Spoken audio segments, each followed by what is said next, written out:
Dr. Sanda. I'm here with Dr. Sara Whitney. So we're so happy to be here because we're looking into mercury detoxification. We all know mercury is a neurotoxin. So myself, I had 16 amalgam or mercury fillings. Amalgam fillings are the silver-looking things that maybe a dentist put into your tooth, and they're 50% mercury. And I'm here with Dr. Whitney at the Roxbury Institute to see what my mercury level is. So Dr. Whitney, just tell us a little bit about what you do. Well, I'm a naturopathic doctor and I do all sorts of primary care medicine, but I've gotten more into environmental medicine since I've been in practice, and a lot of environmental medicine is mercury, heavy metals, and other chemicals that we find all over, you know, our food, our air, our furniture, just everything. That is so true, because we have, I think, over 70,000 man-made chemicals on Earth, which can potentially be hazardous to our health. Yeah, they make people sick in all sorts of ways, from headaches to joint pain to stomach issues, anything. So. And what about mercury? You know, me as a dentist, you know, I'm exposed to a lot of mercury, and there's a safe way as biological dentists that we need to remove the mercury, because vapors can be more toxic for the human body, right? Yeah, vapor is much more because it can go right into the brain, versus if you swallow it, it's, you know, your digestive system is kind of made to protect you from that. Oh, good. So it's harder to absorb from the digestive system. So when we're eating tuna and other big fish, which aren't good, but it's less probably than the vapor. So what can mercury do to us? More like, what can't it do to us? So it's the #2 most toxic thing on our planet. So having it in your body is not good.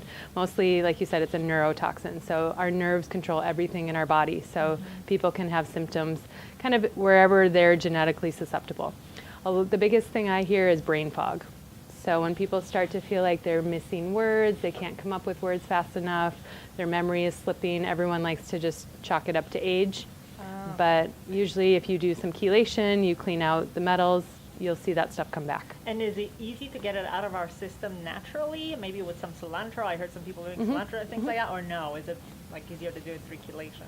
IV chelation is the fastest and most effective way, but cilantro works, other heavy metal detoxers work, there's supplements that work. So it's a process. It doesn't all come out at once. But when people have a lot and they're sick or they're having debilitating symptoms, I recommend the IV because it's faster. And you know what's interesting with some of my patients out there, they actually have symptoms like this and they don't even realize it can be related to their mercury fillings. Yeah. Because those are constantly releasing mercury and they're constantly intoxicating themselves. Yeah. In terms of mercury chelation, what is that process like, since I'm going to go through it today? Well, first we start with the urine provocation. So this is the way that we're going to just see what maybe potentially is stored in your body. So we're going to give you an IV of 2 different chelators. One is DMPS and the other one is calcium EDTA.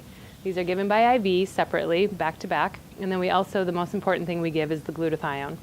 Glutathione, as you know, is an antioxidant. It's made in your liver and it's used to make things more water soluble. So the chelators will bind the metals, kind of pull them out of your tissue back into the bloodstream, and then the glutathione helps it come out in the urine.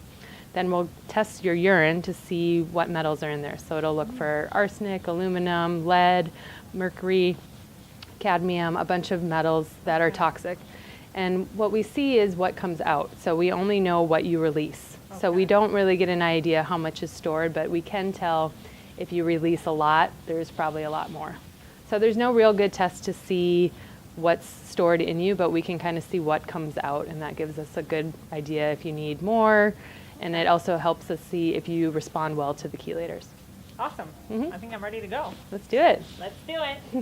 So we have started our process of testing for mercury. So I just had DMPS. Okay. And then this bag has calcium EDTA along with some B vitamins and vitamin C and magnesium. Great. So I'm getting a lot of nutrition as well as detoxifying. Yes. And it's a very easy process. I don't feel this at all. So I could just sit back, relax, and everything. The hardest part is remembering to collect your urine for the 6 hours.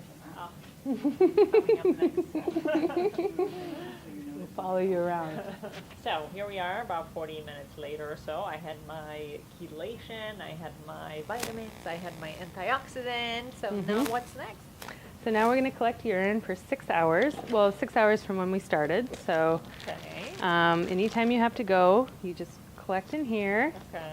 store it in the bigger bottle, and then at the end of 6 hours, you're going to shake up this, Okay. and then you're just going to give the sample. So this is all you send to the lab is just a little bit, and then they'll check that. Oh, okay. Oh, So good to then the know. rest you discard. Okay. You definitely don't have to fill up the bottle. It's just anytime Okay. you have to go to the bathroom, collect. Should I drink a lot of water for the next 6 hours? Just my normal. Just your normal amount. Okay. Yep, and then it'll take about 10 days, and we'll see what comes out. Okay, so stay tuned for my results. Mm-hmm.